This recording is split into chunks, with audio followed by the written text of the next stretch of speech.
દરેક નીતિની સામે કાયદાની રીતે ઊભો રહેતો SSK ન્યૂઝ ચેનલ।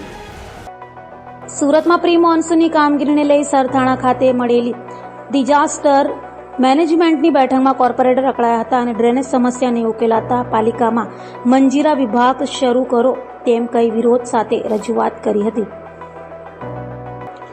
સુરત મહાનગરપાલિકા દ્વારા પ્રી મોન્સૂનની કામગીરી કરાઈ રહી છે, જો કે પ્રી મોન્સૂન કામગીરીને લઈ કોર્પોરેટરે ફરી કરી હતી। સુરતના સરથાણા ઝોન ખાતે મળેલી ડિઝાસ્ટર મેનેજમેન્ટની બેઠકમાં પક્ષ પલટુ નગર સેવક કનુ ગેડિયાએ ડ્રેનેજ સમસ્યાને ઉકેલાતા કહ્યું હતું કે પાલિકામાં મંજીરા વિભાગ શરૂ કરો।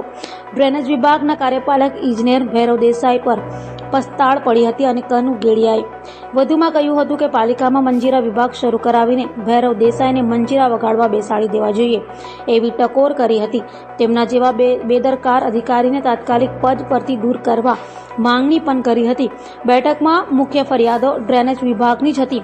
વોર્ડ નંબર 2 અને 3 માં વારંવાર ડ્રેનેજ લાઇન ઉભરાવાની સમસ્યાને લઈ મુખ્ય રજૂઆતો કરાઈ હતી। મારું નામ કનુભાઈ ગેડિયા, વોર્ડ 3, સુરત મહાનગરપાલિકા કોર્પોરેટર। ગઈકાલે પ્રી મોન્સૂન માટે જે એક મીટિંગ મળેલી, એ મીટિંગમાં મેં ટકોર કરી હતી કે જે અધિકારીઓ આળસુ હોય તેના માટે મંજીરા વિભાગ શરૂ કરવો જોઈએ અને એમાં તેમને મંજીરા વગાડવા માટે બેસાડી દેવા જોઈએ। કારણ કે અમારા વિસ્તારમાં હાલમાં ડ્રેનેજની ખૂબ જ મોટી સમસ્યા છે। જે જૂના વિસ્તારો છે, નાના વરાસા, સરથાણા અને સીમાડા, ત્યાં જૂની ગટર લાઈન સાંકડી પડે છે। આ માટે થઈને ત્યાં નવી ગટર લાઈન નાખવા માટે અમે રજૂઆત કરીએ છીએ અને નવા વિસ્તારો TP85, TP58 અને કઠોદરા પાસોદરા વિસ્તારમાં નવી ગટર લાઈન નાખવા માટે અમે રજૂઆત કરી છે।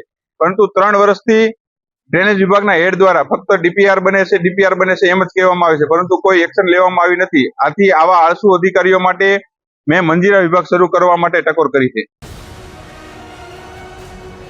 દરેક નીતિની સામે કાયદાની રીતે ઊભો રહેતો SSK ન્યૂઝ ચેનલ।